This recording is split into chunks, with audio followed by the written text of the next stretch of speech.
Thanks for making the Locked On Ole Miss podcast your first listen every day. We're free and available wherever you get your podcast, including YouTube. We're part of the Locked On Podcast Network, your team every single day. Hello, I'm Stephen Willis of the Locked On Ole Miss podcast, and I'm joined by Michael Katz from the Daily Journal. And I know you're probably expecting Shark Tank Live tonight. You're going to have to deal with us and the one and only Michael Katz because I have a little bit of an appearance to do. So I do apologize for that, but Shark Tank Live will be back next week as well. How you doing, Michael? I'm glad I finally made it back. As you know, the weather in this part of the country has been a little wacky. Did you have any of the falling iguanas out where you are in Florida? I saw that was a thing. Yes. Anytime it gets below 45 degrees, falling iguanas is a thing. And it got down to 39 on Saturday or Sunday night, which is one of my 2 or 3 days in Florida to where it gets down into the 30s. I get to put a beanie on, the whole 9 yards, and get to pretend like I'm going through y'all like an ice storm. I was in LA when the worst of it happened. And I was supposed to come back on a Monday, and then that got pushed back, and then I was supposed to come back Tuesday, and that got pushed back. Came back Wednesday. It was not the most comfortable drive I've ever had in my life, but I've got a little bit of snow experience from my time in Wyoming. So my sister is telling me I probably could have made a pretty good little side hustle doing like taxi services as a snow guy, because from what I hear, that this is not a common thing in Oxford or Mississippi. No, and you look at it and they're like, Mississippians and the state of Mississippi, they can't handle snow and ice, and that's just because they don't budget for it. They don't treat the roads for it. They don't do any of that stuff. So everybody up north can do it because there is some work to mitigate everything. But, why spend all the money to get the stuff that would be necessary for something that's happened every 15 years? Yeah, no, for sure. Of course, I call myself a professional. And the first thing I did yesterday when I walked outside was just absolutely eat it. I mean, just devastatingly, my girlfriend was right there just laughing at me. I was like, this is great. I need this to melt very, very badly. Yeah. Whenever I lived up in Pennsylvania, like the first part of September, I would end up going to Lowe's or Home Depot and buying about 300 pounds of concrete just to put in the back of my pickup truck because I knew the snow and the ice was coming and just to be ready for it. So, we talked before the Peach Bowl about what could happen with Ole Miss football if Ole Miss won that game. And Ole Miss did win that game in actually very convincing fashion. They won that game. And all of the hype and all of the accolades are starting to come to where every way too early poll has Ole Miss between 5th and 7th, which is about the right spot. Everybody's talking about Ole Miss as a potential host for the 2024 playoff. And honestly, there's probably no ceiling on this team. What do you think, resetting after the Peach Bowl? I think that, and you're right. I mean, the score wasn't even that close, and it really wasn't even as close as the score indicated. I mean, Ole Miss won that game very convincingly, like you said. I think that Ole Miss has a couple really important things going for them. One, you've got a quarterback, and that is so important in college football. There are so many teams that are right there, and the rest of the team is in a really good spot, and they're a quarterback away. And things happen when you don't have a quarterback. But Ole Miss is going to have a third-year starter, a guy who's played in 4 years worth of games, going back to his time at SC, a veteran who played an incredible game in the Peach Bowl against one of the best defenses. I know they didn't have necessarily all their guys, but Ole Miss did everything it wanted in the passing game against that Penn State defense. It was pretty incredible. So you've got a quarterback coming back, and that is so big in college football. Two, you've got a defensive coordinator who made a big jump this year. They're going to make a big jump again, especially with all this new talent coming in. So you've got a defense that's on the rise, and then most importantly, you're not dealing with the head coaching rumors thing this time around. It seems like every offseason that's a thing, and it maybe came up a little bit, but it was nothing. I never felt like, at least me personally, that was ever too big of a thing this this season. I think Lane understands that, like, this is the team. Like, this team can do some really, really important things He's a great head coach. I don't, people have a lot of opinions on Lane Kiffin, but you can't take away what he has done over these last few years at Ole Miss in transforming this program into, again, a team that pretty much everybody is saying is, at the very, very worst, a top 10 team.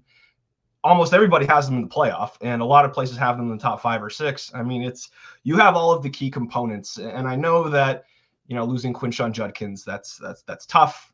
There's no way around that, but Lane Kiffin offenses always find a way to produce in the running game, and it's not like the cupboard is bare. I mean, you've got Bentley back. You brought in Diggs from LSU, who's a really, really good back as well when he's healthy. So I think that when you're looking at the potential losses that could have come, if they had lost Dart, that would have been devastating because you have everything else, and then you're missing that one piece. You have the most important piece of all. You've got all these guys coming back. You're adding new talent. You've got the coaching. I really do think that. Of course, I know that so much can happen between now and when the games start and throughout the course of a season, but the hype is warranted. I mean, there are so many important pieces that Ole Miss has in an SEC that, is going through a bit of a transformation. Nick Saban's gone. Obviously Kirby Smart is still at Georgia and they're doing great stuff, but you look outside of them, you've got Texas and Oklahoma coming in. But other than Georgia and I used to probably put them at the top, but Ole Miss is going to get a chance against them too here. It's pretty. There is a spot for Ole Miss to really take that next step, and I think that all the pieces are there for them to try to do that. And a low key thing that I've talked about, and I've been doing my show now for about 3 years, and each year I was like, hey, this year is probably the most talent that Ole Miss has accumulated in my lifetime. And then the next year is even more. And then this year is absolutely ridiculous when you look at it. When you have a quarterback coming back and you have an offense that is averaging, let's say conservatively, about 30 to 35 points a game. And now with this defense coming in to where you may only have to score 20 to win, I don't think that Georgia is going to be able to bully Ole Miss the way they did in Athens.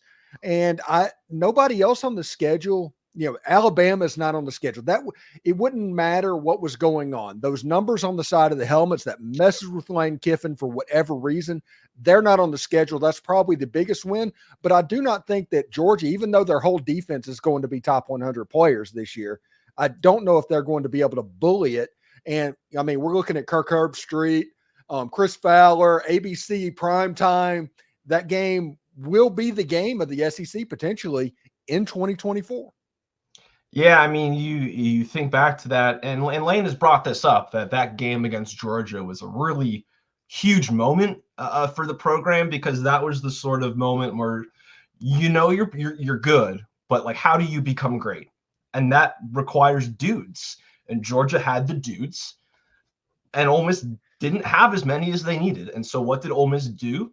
They got a ton of dudes. They got talented guys that can match or get a heck of a lot closer to matching those elite players that you're going to see in Georgia, especially up front. I think that's the most important thing, is matching up front, particularly defensively. I mean, you look at what, not only just what Ole Miss is bringing back with the guys who have decided to come back for the additional year, but when you add in the Walter Nolan and Princely Umamnielen, all of these guys, I mean, these are NFL players, elite talents. That's those games against Georgia, like, that's why you get these guys. It's not for the games against like Wake Forest. You should be able to beat Wake Forest, without those guys. But those aren't the games that matter. It's those games late in the season. The games against Georgia, the games against Oklahoma, the games against LSU, when they've got talent too, you got to be able to match it. And coaching is so important, and we know that. But sometimes it does come down to, do you have the dudes? And Ole Miss has the dudes. I don't think there's any question.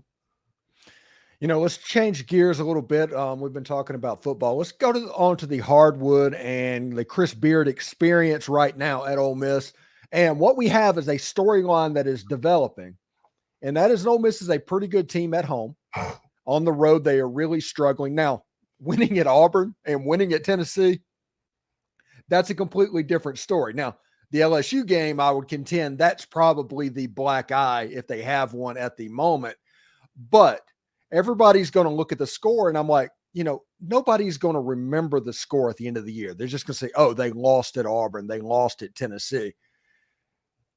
What does Ole Miss need to do to get to 9-9 and get to that NCAA tournament and to continue the momentum of the program? So I think and like you said, like losing at Auburn, losing at Tennessee, like, yeah, you'd love to win those games, but those aren't like, you can live with those. Those are hard. No, not many teams win there. Those are really good programs and really good places. Really tough places to play. The LSU one, though, like you said, that's got to be a little bit concerning, given where LSU is. And I think there's a couple things that when you look at Ole Miss that they're going to need to do to sort of even things out, whether it's on the home or on the road, because the home schedule is about to get rougher too, just the SEC being what it is.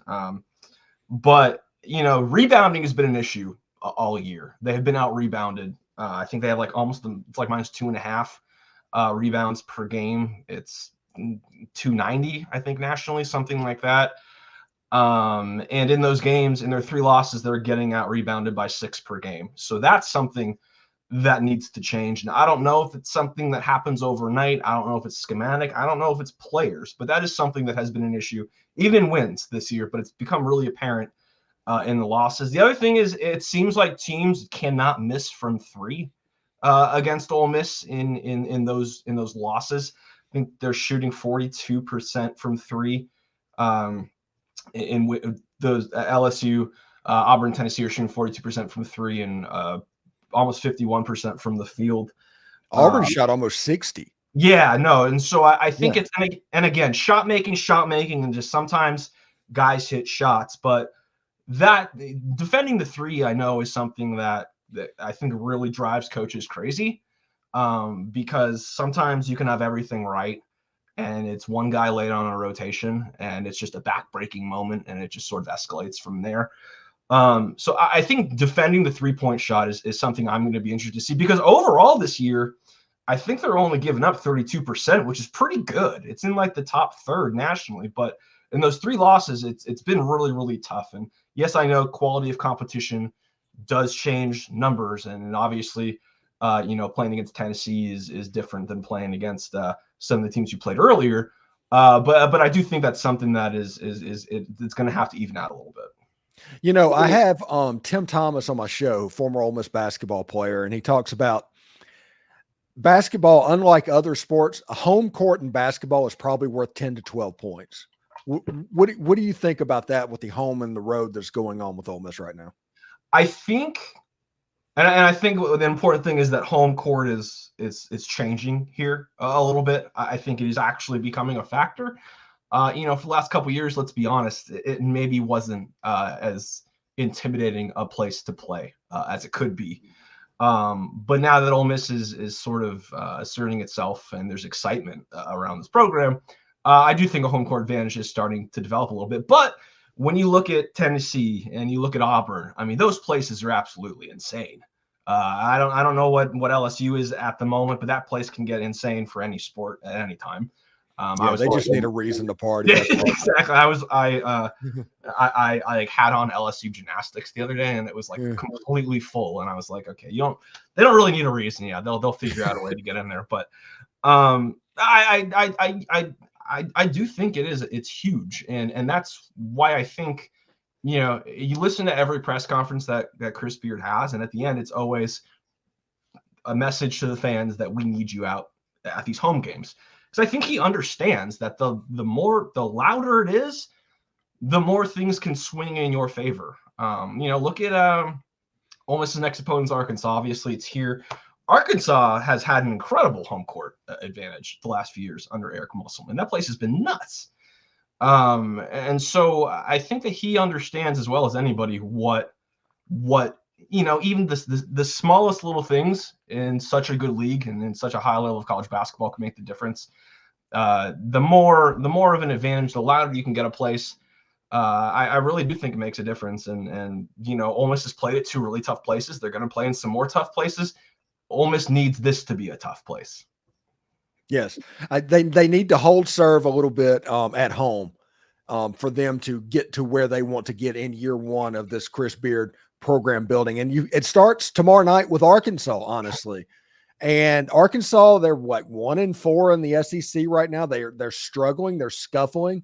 This is probably a game. I hate the term must win. I hate that more than anybody. There's no such thing as a must win in January. But this is an important basketball game. 100%. No, it's one thing, you never want to lose 3 in a row, and because then you got players maybe start wondering about what's going on, how do we get ourselves out of this funk. But two, I don't want to use like the term vulnerable, but this is a more vulnerable Arkansas team than we have seen in recent years. Like if you can't get this one out of the way, you got A&M coming up. That's a brutal place to play. It's like going to the dentist office. Yeah, exactly. And so I think that, you never want the possibility of turning into 3 or 4 or 5 or, whatever it is. And I don't think players look at it that way, but I do think that sometimes, momentum does roll both ways. So I think that getting a win, especially at home, like you said, holding serve at home, I think you need that, not just for, team morale, but I think that the more games you win at home, the more likely you are to get people to keep coming back to those games. And filling out the arena and getting that home field advantage back up. So I do think tomorrow's big. Like you said, it's going to be January 24th when the game is, or on Wednesday. It's not a do or die, but I think momentum does matter in a game like this, and I think Ole Miss can get the ball rolling in the right direction. It's interesting also to think about it. This is January 23rd, and this is the first losing streak that Chris Beard has had at Ole Miss since he took the job. And it's a 2-game streak. It's not even a major thing. And I think everybody needs to take a deep breath, decompress, and realize exactly what that means, honestly. Yeah, look, Ole Miss has had a lot worse in recent years in terms of these skids. They have had multiple skids of like 5, 6, whatever it is in the last couple of years. They already have their most wins since like 2019 or 20 or whatever it is. And it's only January. This is a program that's obviously going in the right direction. I know that when things are going really well, when you start the way they did, I think there's just an expectation that like, oh, well, obviously we're going to keep it going, but the schedule gets tougher. That's just the way it is. No one usually goes undefeated unless you're a John Wooden UCLA team in, 60 years ago. You'll drop games, but I think that, and that's why I think tomorrow is important too, is how do you stop the bleeding? And it's not even bleeding. It's like you got like a little cut and there's a little blood coming out. But when things do start to get a little bit rough for the first time, how do you bounce back? And so I think it is important, but the sky falling is I don't think it's anywhere near there yet. And it's interesting, before I let you go today, Alan Flanagan did not have a particularly good week last week. And I think that is because, this is my theory, that Auburn game meant so much to him and his dad. Everybody picked up on that. And that game probably caused an overlooked type situation with LSU. They played sloppy. All of a sudden you ended up dropping that game. And then it almost turned into a Gossamer situation from Looney Tunes, to where, hug him and squeeze him and call him George type situation. And I think Ole Miss just wanted it so much that game early just got away from them. And that's my theory on what happened last week. Yeah, I think that especially in this new era of portal movement, you are going to get some guys maybe get a little bit too high, and especially when you have a coach who is coming from that place too, that's a lot of emotion, I think, and especially for a team that is in its first year under a head coach, I think teams have to learn how to deal with those sorts of things, and so. He didn't have a great week, but they're gonna need him, and I think that he you never want to have to go through losses, but I think you can learn stuff through these situations. So again, I think tomorrow's important for him too. How do you bounce back from a bad stretch on an individual level? So yeah, I imagine that Auburn game was probably, that was probably a big one, but you don't want to let that turn into 3, 4, 5 games. I think that's the biggest thing. Yeah, exactly. Thanks for making the Locked On Ole Miss podcast your first listen every day. We're free and available wherever you get your podcast, including YouTube. We're part of the Locked On Podcast Network, your team every day.